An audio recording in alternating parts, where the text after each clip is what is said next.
membuat manusia itu menjadi animal man, manusia hewani. Itu sebabnya dia harus diciptakan ulang kembali. He has to be reborn. He has to reborn again. Dia harus dilahirkan kembali. Sebab kalau engkau dilahirkan tanpa pembaharuan, engkau hanya human being, merely human being, hanya sekedar manusia animal saja. Itu sebabnya Paulus mengatakan bahwa mereka yang percaya kepada Kristus adalah ciptaan baru. Ciptaan baru.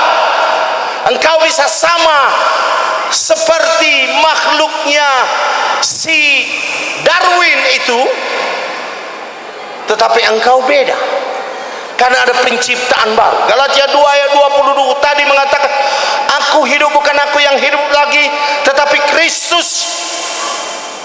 Dikatakan, dan hidupku yang kuhidupi sekarang dalam daging, in anima, human, adalah hidup oleh iman dalam anak Allah yang telah mengasihi aku dan menyerahkan dirinya untuk aku. Dia mengosongkan diri. Saudaraku yang kasih sama Tuhan, saya tidak perpanjang ini karena sendiri saudara di rumah boleh merenungkannya sebelum saudara tidur nanti. Apa yang saudara bisa lakukan dengan pengosongan diri ini? Karena Allah mengosongkan dirinya dalam Yesus Kristus menjadi manusia biasa. Dunia ini diselamatkan dan dunia ini tidak akan pernah sama. Itu yang pertama, teladan yang pertama. Teladan yang kedua, saudaraku yang kekasih sama Tuhan, Allah selalu bertindak genap pada waktunya. In due time. Dia tidak pernah bertindak prematur dan dia tidak pernah bertindak terlambat. Selalu tepat pada waktunya. Dalam Galatia pasal 4 ayat 4 mungkin kalau saya tidak salah. Coba dibuka.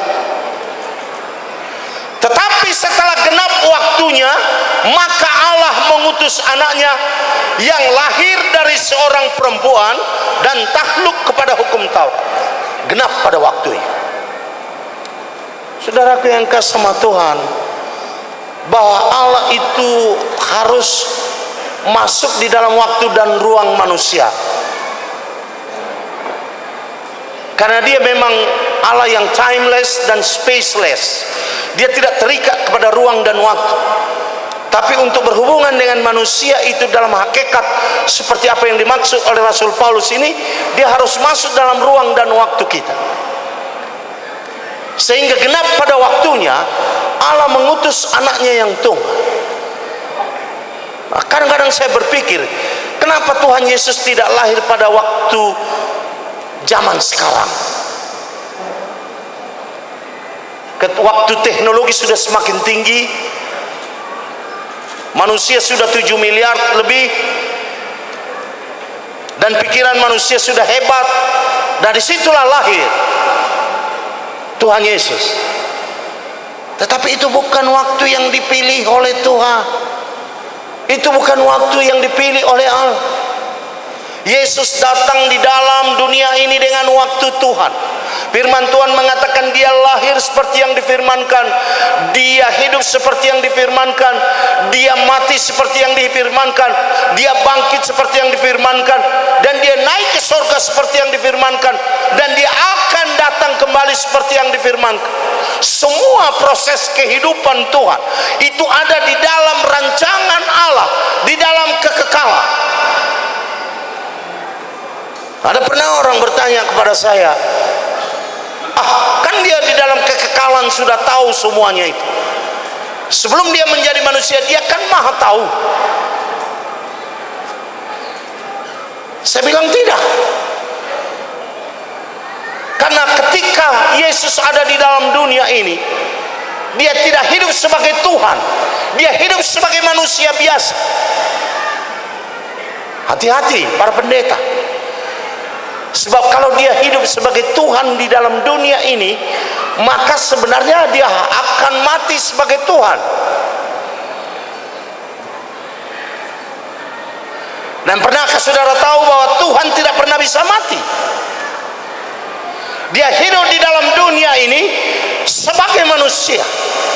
Walaupun kapasitas ketuhanannya itu tidak pernah dilepaskan dari dia, tetapi dia tidak menganggap kesetaraannya dengan Allah itu menjadi suatu hak yang harus dipertahankannya, tetapi dia mengosongkan diri. Mengosongkan diri. Nah, ketika kita merayakan Natal, saudaraku yang kasih Tuhan, apa yang ada ke dalam pikiran saudara? Ketika Allah hidup bersama-sama dengan saya dalam kapasitas seperti saya, tahu kelemahanmu, tahu kekuranganmu, dia tahu apa itu air mata. Saya tidak yakin Allah mempunyai air mata,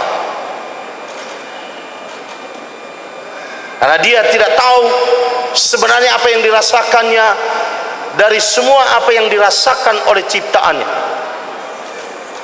Mungkin juga malaikat seperti itu. Tetapi saudaraku yang kasih sama Tuhan, firman Tuhan ini menunjukkan kepada kita, dia memberikan teladan. Yang kedua, genap pada waktunya. Dia tidak lari dari waktu Tuhan, dia tidak lari daripada waktu Allah.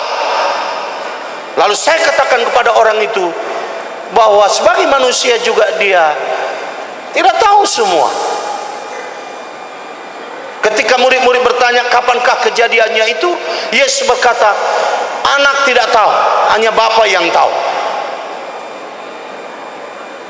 Jadi Yesus sebagai manusia, dia tidak tahu itu kapan.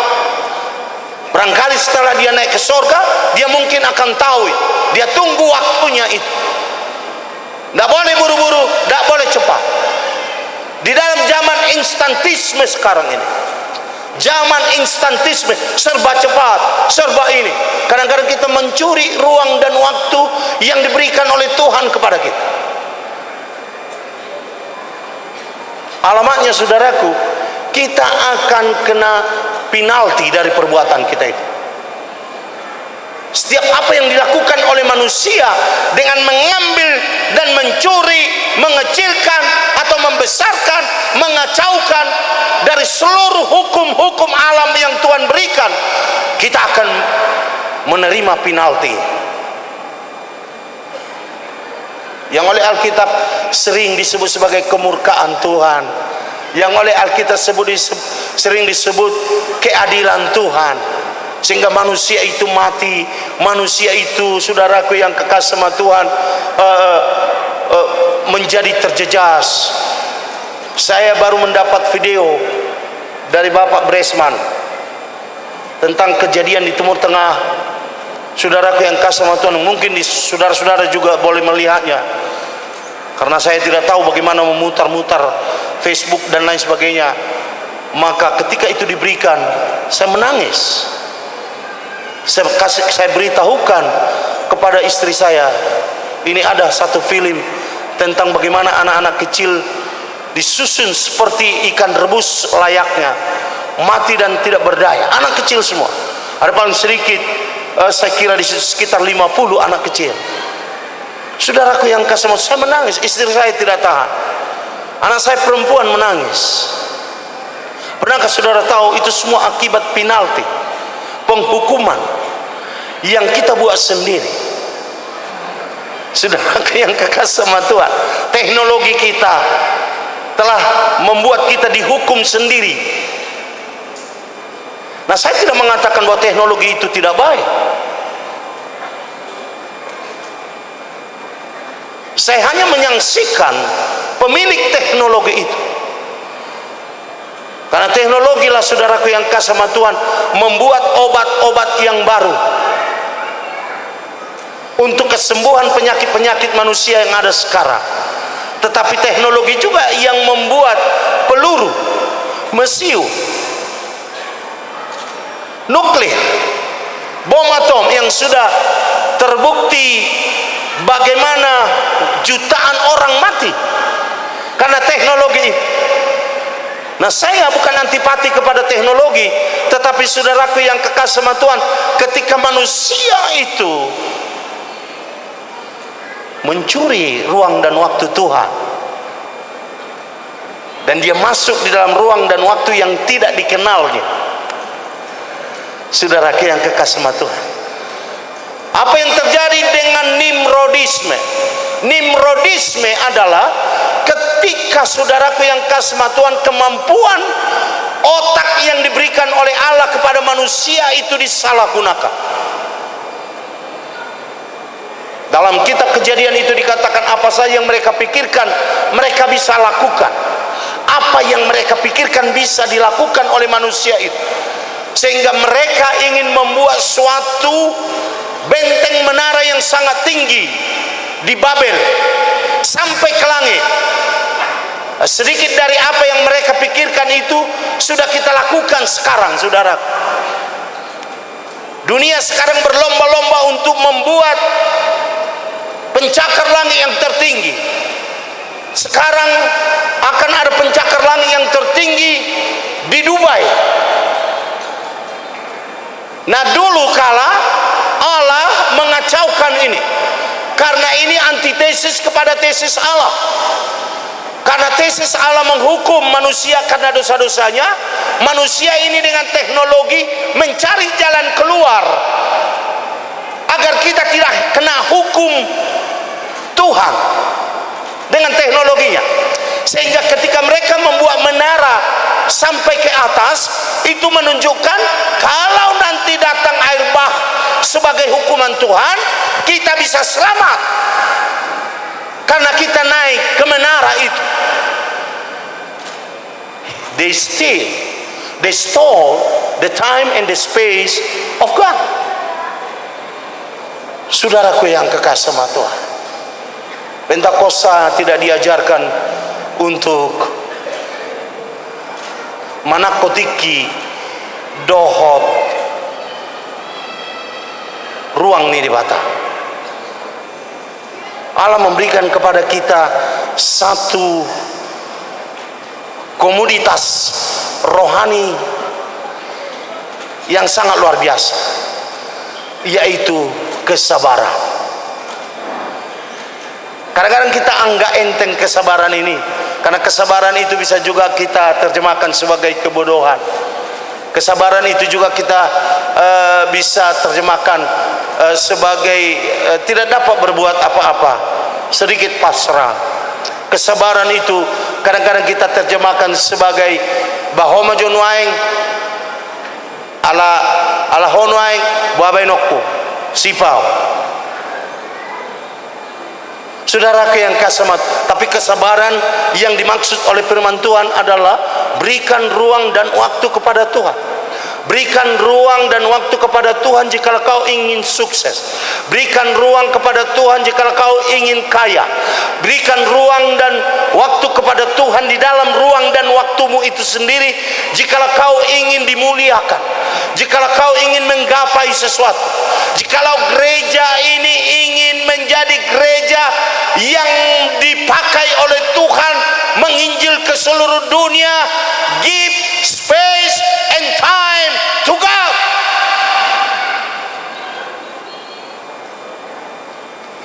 Tulu-puluh tahun masalpu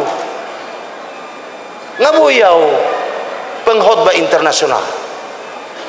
Saya telepon bapak saya, sono. Dia malah maki-maki saya. Tu dia mabenomu gereja. Nalau halak koling gorotu son. Nalau halak akan asingi dorotu son. Mulako. Padahal saya mempunyai kesempatan untuk tahun 81, saya mempunyai kesempatan untuk jadi misionaris ke Brasilia. Dari 37 orang yang ditesting, hanya 2 kami yang lulus. 1 saya dan 1 dari India. Dan di Brasilia saya akan menjadi misionaris dalam satu gereja yang tidak besar, tapi mempunyai rumah sakit yang berkapasitas 50 sampai 70 tempat tidur. Kecil. Uang akan diberi kepada saya, gaji di Amerika karena pusatnya di New York dan gajinya besar. Anak saya dari SD sampai mahasiswa ditanggung, bebas uang kuliah. Saya pikir dari mana lagi saya dapatkan ini. Tapi bapak saya marah-marah. Nalau mar sekolah ho husuru tu Amerika dan nalau penginjili alahi hoisi. Akhirnya mula mau balging, dan kawan saya yang satu itu dialah yang diangkat ke Brazil. Sayang, beberapa tahun kemudian, setelah 10 tahun atau menurut cerita orang itu, dia meninggal. Saudaraku yang kekasih sama Tuhan, seharusnya ada ruang dan waktu yang harus engkau berikan kepada Tuhan dalam hidup. Karena berakibat. Pernahkah saudara tahu anak yang paling kecil itu, dalam firman Tuhan dikatakan bahwa dia meminta haknya sebagai harta warisan dari bapaknya. Padahal biasanya menurut kebiasaan orang-orang zaman dulu, bapaknya meninggal dulu, barulah warisan diberikan kepada anak-anaknya. Tapi ini anak-anaknya, saudara, anak yang satu ini mengatakan, berikanlah kepadaku apa yang menjadi hakku. Dan bapaknya memberikan, dan sudah tahu apa kejadiannya. Dia menghabiskan berfoya-foya. Terakhir dia masuk kepada satu kenistaan yang sangat, sehingga untuk makanan-makanan babi pun dia tidak diperbolehkan. Untung ada pemulihan, kesadaran menimbulkan niat membuat bergerak membuat pergi ke arah yang benar, yaitu kepada rumah bapaknya. Tetapi saudaraku yang kasih sama Tuhan, ketika engkau buru-buru, coba renungkan apa yang kau lakukan. Berjalanlah dengan mimpimu. Bagaimana Tuhan membawa engkau dengan mimpimu. Have your big dream. It doesn't matter at all. You can have a big dream, but go with God to accomplish your dream. Pergilah bersama dengan Tuhan untuk menyelesaikan, mewujudkan mimpimu itu.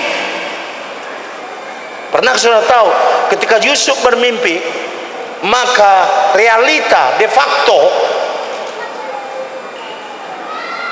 dia mengalami sesuatu kebalikan dari mimpinya itu, bertolak belakang dengan mimpinya itu.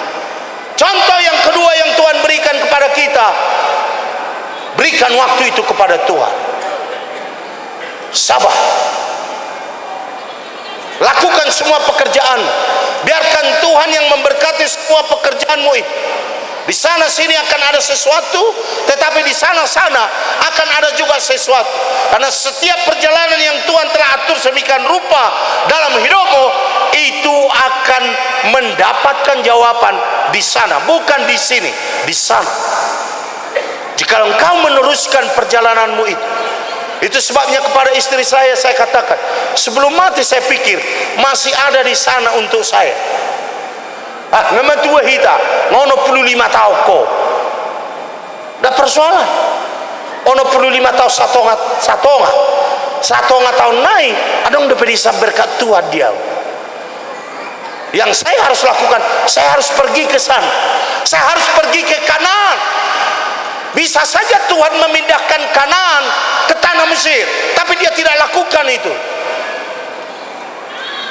Tanah Kanaan tidak dipindahkan oleh Tuhan ke tanah Mesir supaya bangsa ini jangan repot-repot. Tetapi orang ini disuruh keluar dengan proses yang panjang itu, saudara. Disuruh keluar dan dapatkan tanah Kanaan itu yang sampai sekarang tidak dapat dibatalkan oleh seluruh dunia yang membenci orang Israel. Saudaraku yang kekasih sama Tuhan, lana hidup kalahon tabarunon mulutar lebak bapak tabado panitia nomor mabayaroina ai boto hamudu sedio 25 juta molo to hala ibana to hamudu ono 40 juta. Haleluya. Sabar mahita molo hida do kapanitia on las do raku so sono peta ho terus na raku nya. Haleluya. Lagu ya mang kapanitia nami on narak molo hida do edei bah luar biasa narak. Ragu mau mengida edeni nomor baju hijau perjolu nakingan. Maredi mamuse hamba-hamba panitia istri ni panitia tarsona rok vokal solo sada si tarsona si mana perjului tahun ini muse ulak kok kamu baik kamu asal ndak pola persoalan be. Haleluya. Tapi semua itu untuk Tuhan, semua untuk Allah. Kita sabar. Kemudian ada di sini tadi lau membangun gereja pusat. Saya suka itu, membangun gereja pusat. Dan kalau tua ubi itu abi dan ya ubi. Surgo ina mana perlu yau. Angalu jahiyana. Ini Natal yang ke-29 kali. Tiap hari au Natal, 2 kali 1 hari ada 4 kali 2 kali 1 hari. Kemarin saya masih berkhutbah di Malaysia, ada sekitar 300 orang jemaat kita di Malaysia tadi malam. Puji Tuhan. Semua perempuan, laki-laki cuma 11 orang. Oh ya, Bang Norak.